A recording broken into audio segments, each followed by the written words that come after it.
वफाकी हुकूमत ने सरकारी मुलाजमीन के बगैर इजाज़त सोशल मीडिया के इस्तेमाल पर पाबंदी आयद कर दी। एस्टेब्लिशमेंट डिवीजन ने ऑफिस मेमोरेंडम जारी कर दिया। मेमोरेंडम के मुताबिक पाबंदी की खिलाफ वर्जी पर सरकारी मुलाजिम के खिलाफ सख्त कार्रवाई की जाएगी।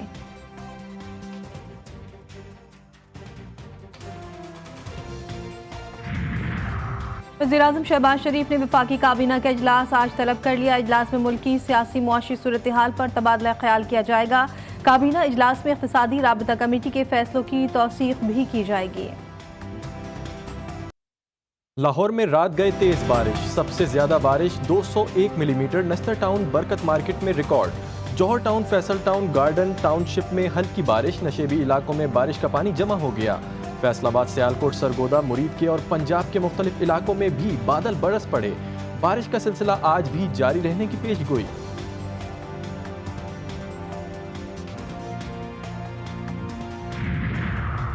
खैबर पख्तूनख्वा, शुमाल मशरकी पंजाब और गिलगित बल्तिस्तान में आज और कल तेज हवाओं और गरज चमक के साथ बारिश का इम्कान।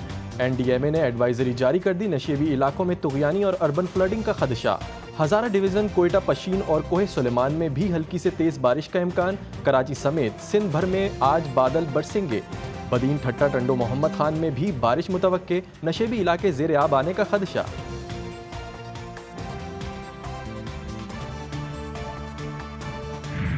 हालिया बारिश और सैलाब से बलूचिस्तान में हर तरफ तबाही। किला सैफुल्लाह और ज़ियारत में कई सड़कें, पुल और घर बह गए। किला सैफुल्लाह, चमन और नवाही इलाकों में आबादी शदीद मुतासर। सिविल इंतजामिया की इमदादी कार्रवाइयाँ जारी। जल मक्सी में भी शदीद तबाही। राब्ता सड़कें टूट फूट का शिकार। कई शहरों में फ़ोन, इंटरनेट और बिजली भी मुअत्तल। जाफराबाद और नसीराबाद में मुतासरीन खुले आसमान तले इमदाद के मुंतज़िर। नसीराबाद के सैलाब मुतासरीन इलाकों में 3 रोज़ से ग़िज़ाई किल्लत। कोयटा और चमन के दरमियान ट्रेन सर्विस 4 दिन से मुअत्तल।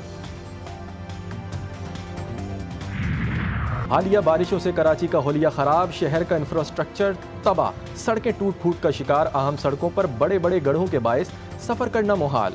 सड़कों पर कई फीट गहरे गड्ढों के बायस ट्रैफिक की रवानी शदीद मुतासिर। शहर की बेशतर सड़कों पर रात गए तक ट्रैफिक जैम। ट्रैफिक पुलिस सड़कों से गायब, शहरी रुल गए।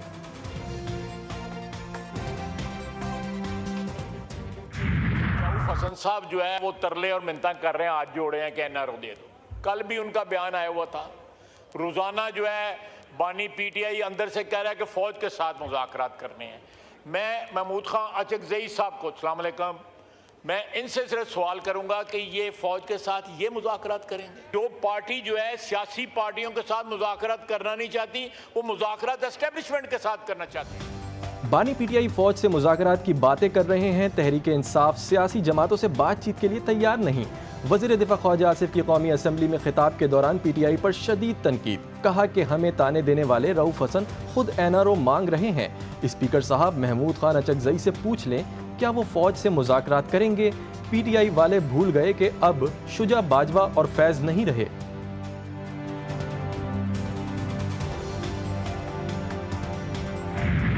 वज़ीर आज़म इमरान खान साहब ने ना NRO लिया, ना वो कभी लेंगे। NRO लिया तो इन लोगों ने लिया। इस वक्त जनरल मुशर्रफ के कहने पे भी गए थे और उसके बाद भी जो NRO 2 आया था, बाकायदा ये लंदन प्लान और जनरल बाजवा के साथ इन लोगों ने एडमिट किया TV प्रोग्राम्स पे, और उसके तहत वज़ीर आज़म इमरान खान साहब की हुकूमत को हटाया गया था प्लान के जरिए, और आज हम लोग पूरा मुल्क उसका खमियाजा भुगत रहे हैं। बानी PTI ने NRO लिया, ना कभी लेंगे। NRO तो हुकूमती बेंचों पर बैठे लोगों ने लिया।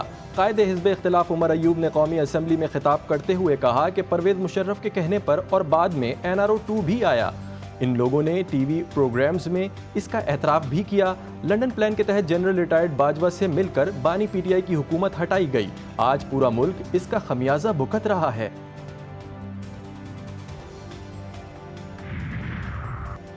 मियाँ साहब मुज़ाकरात की बात करते हैं, पीछे से छुरियां मारते हैं। बदबख्त हालात से मुल्क को निकालें। इस्टेब्लिशमेंट समेत सबसे बात करने के लिए तैयार हैं। महमूद खान अचकज़ई ने कौमी असम्बली में खिताब करते हुए कहा कि एक दूसरे को ताने नहीं दें, मसाइल से मुल्क को निकालें। यहाँ सब जिम्मेदार लोग बैठे हैं, मुज़ाकरात होने चाहिए।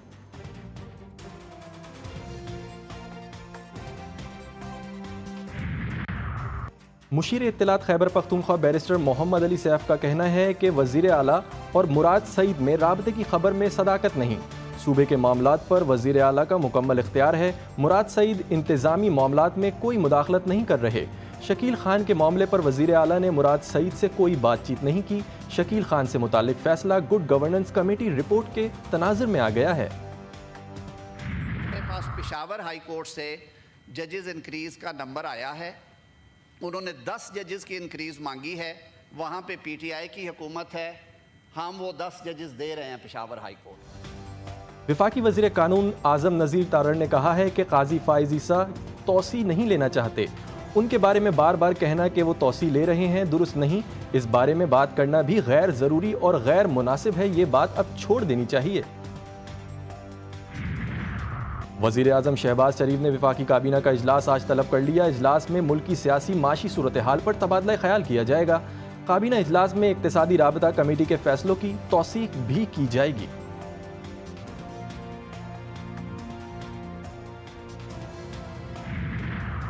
ملک میں امن و امان کی صورتحال بگڑ رہی ہے۔ وزارت داخلہ کا قومی اسمبلی میں اعتراف، بتایا کہ گزشتہ 4 سالوں میں 8 حملوں میں 22 غیر ملکی ہلاک ہوئے۔ انتہا پسندی کی روک تھام کی قومی پالیسی 2024 کا مسودہ تیار ہو چکا ہے، جس کی منظوری وفاقی کابینہ دے گی۔ ملک میں 3 سال میں پہلی بار مہنگائی کی شرح سنگل ڈیجٹ میں آ گئی۔ اگست میں مہنگائی کی شرح کا 9.6% ریکارڈ۔ وزیر اعظم شہباز شریف نے کہا ہے کہ افراط زر کی شرح میں کمی معیشت میں بہتری کے حوالے سے حکومتی اقدامات کی عکاس ہے۔ 2018 میں بھی افراط زر کی شرح کو سنگل ڈیجٹ پر چھوڑ کر گئے تھے، جس کے بعد اگلے 4 برس میں مجرمانہ غفلت اور عوام دشمن پالیسیز کی وجہ سے معیشت بدحالی کا شکار رہی۔ شہباز حکومت کا بڑا یو ٹرن، یوٹیلیٹی اسٹورز بند نہ کرنے کا فیصلہ۔ یوٹیلیٹی اسٹورز کے احتجاجی ملازمین اور حکومت کے مذاکرات کامیاب۔ مظاہرین کا دھرنا ختم کرنے کا اعلان۔ وفاقی وزیر برائے صنعت و پیداوار رانا تنویر حسین نے کہا کہ یوٹیلیٹی اسٹورز کارپوریشن بند کرنے کا کوئی منصوبہ زیر غور نہیں، اس کی تنظیم نو کی مختلف آپشنز پر کام ہو رہا ہے۔ تمام فیصلے ملازمین سمیت تمام اسٹیک ہولڈرز کی مشاورت سے ہوں گے۔ غزہ میں اسرائیلی جارحیت 332ویں دن بھی جاری، مزید 48 فلسطینی شہید، 70 زخمی۔ شمالی غزہ میں روٹی خریدنے والوں پر بمباری، 5 افراد شہید اور متعدد زخمی۔ اسرائیل کے دیر البلح، نصیرات، البریج کیمپ، الجالہ اسٹریٹ و دیگر مقامات پر حملے۔ شہداء کی مجموعی تعداد 40,786 ہو گئی۔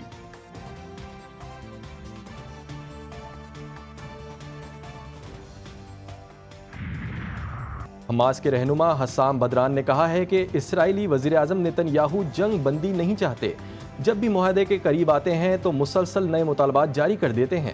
یرغمالیوں کو غزہ سے زندہ واپس لانے میں ناکام صہیونی وزیر اعظم نیتن یاہو کو قوم سے معافی مانگنا پڑ گئی۔ نیوز کانفرنس میں کہا کہ ہم یرغمالیوں کے بہت قریب تھے لیکن کامیاب نہ ہو سکے۔ حماس کو یرغمالیوں کی ہلاکت کی بھاری قیمت چکانی ہوگی۔ برطانیہ کا اسرائیل کو ہتھیاروں کی فراہمی جزوی طور پر معطل کرنے کا اعلان۔ سیکریٹری خارجہ ڈیوڈ لیمی نے پارلیمنٹ کو بتایا کہ یہ ہتھیار بین الاقوامی انسانی قانون کی سنگین خلاف ورزی میں استعمال ہو سکتے ہیں۔ برطانیہ فوری طور پر اسرائیل کو ہتھیاروں کی برآمدات کے 350 لائسنس میں سے صرف 30 کو معطل کر رہا ہے۔ ان ہتھیاروں میں لڑاکا طیارے، ہیلی کاپٹرز اور ڈرونز شامل ہیں۔ امریکی شہر شکاگو میں فائرنگ سے 4 افراد ہلاک ہو گئے۔ واقعہ forest park blue line station پر میٹرو ٹرین کے اندر پیش آیا۔ واقعہ ملوث ملزم فرار کی کوشش کے دوران گرفتار کر لیا گیا۔